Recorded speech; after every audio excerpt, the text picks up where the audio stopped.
everybody, welcome to my health and happiness channel. So let's talk about New York City pandemic and the epicenter of the United States here in New York City where I live. What have I been doing? I'm going to give you an update on everything. You might hear noises in the background, but it's because I'm outside. So don't forget to like, share, and subscribe to this actual channel.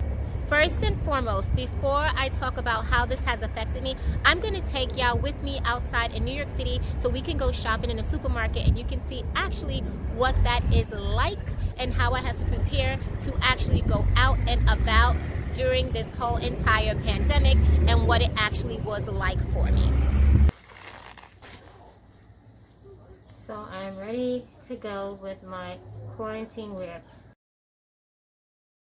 As you can see, I'm in the supermarket and I am just walking around shopping, trying to find things to actually purchase, not touch anything. I do have on gloves, I do have on a face mask, but it still is challenging because I am trying not to get close to anyone. And something that I have noticed a lot is that people will see you walking down the aisle and instead of them waiting for you to get your purchase or what item you want, they will come down the aisle as well. Mind you, social distance, 6 feet away, but people are not understanding that. So I've been the bigger person a lot of times and I will actually move out of other people's ways so that they can actually walk down the aisle, and after they leave, then I will go down the aisle. This was the first time that I've ever worn a face mask outside. Not the first time I've worn gloves, but the first time I wore a face mask with the gloves, and it was a lot because I do have reading glasses, but I noticed a lot of other people had face masks on.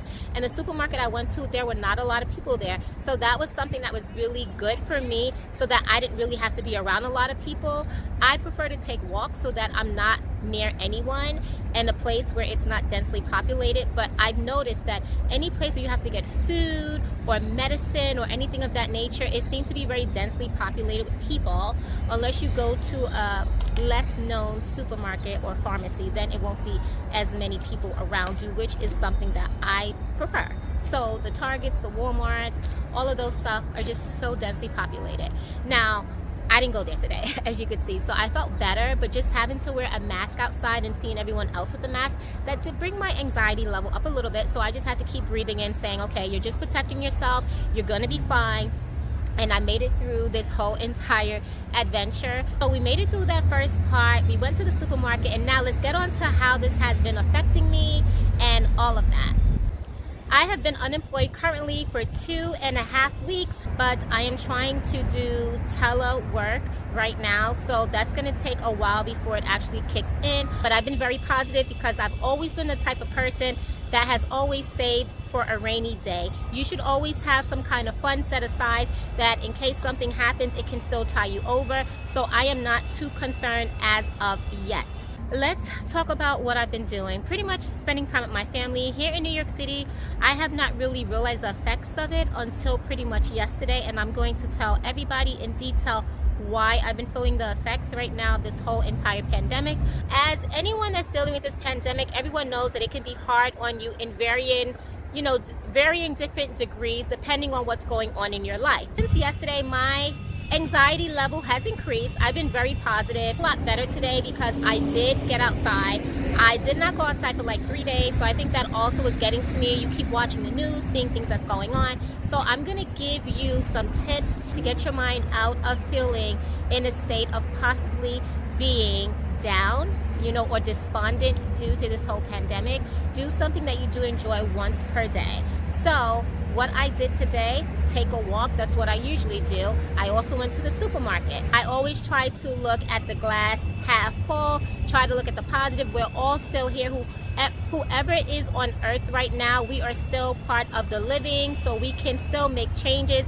We can wake up every day and see something new. So I've been very positive. However, seeing so much negativity just based on the nature of this pandemic, seeing people dying, seeing people not being able to talk to their loved ones, and they had to use laptops where the loved ones are seeing them in the hospital because the loved ones can't go in the hospital.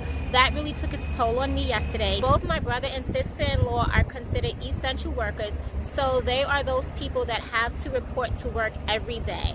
So just the whole commuting, the MTA, everyone is getting sick.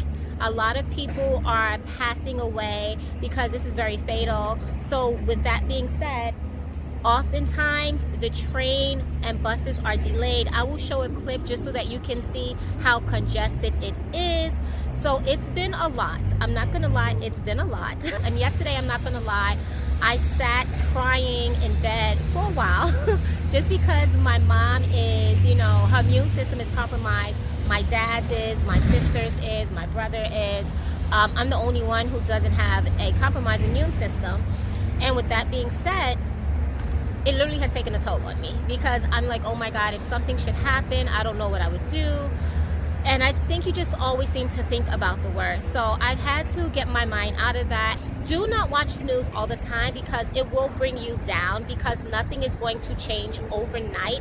Try and incorporate in your days activities or events that will make you happy, regardless if they're indoors. So if that means actually watching videos with, you know, friends, doing video conferencing, do that. If that means doing a workout online virtually, do that. If that means talking to someone, whether it be through WhatsApp or through, like, you know, voice chats, do that as well, okay? If you got to pick up the phone, text someone, whatever it is that can bring you joy in a day, I would say definitely do that, because it can increase your mood drastically. So for me, like I said, I like taking walks, I like to work out, so do that. If it means, like, if it's something that you like to do, maybe like cooking, do that as well too. Prepare your food, meal prep. That'll give you some things to do throughout the day, and that's something I'm gonna work on, because I will be honest, throughout this whole entire pandemic situation, I've gained weight. I'm not gonna lie. I've just been like, I try to work out, but I think I eat. It's like emotional eating. So now I have to reverse that, and tomorrow is April 1st. So I'm going to be upping my workouts and working out more just to release those endorphins that will make me happy.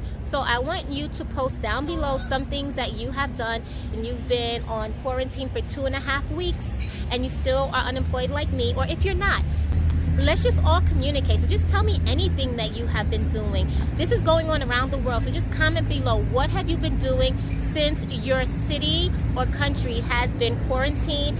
And remember to always smile. As long as we are alive, we have something to smile about.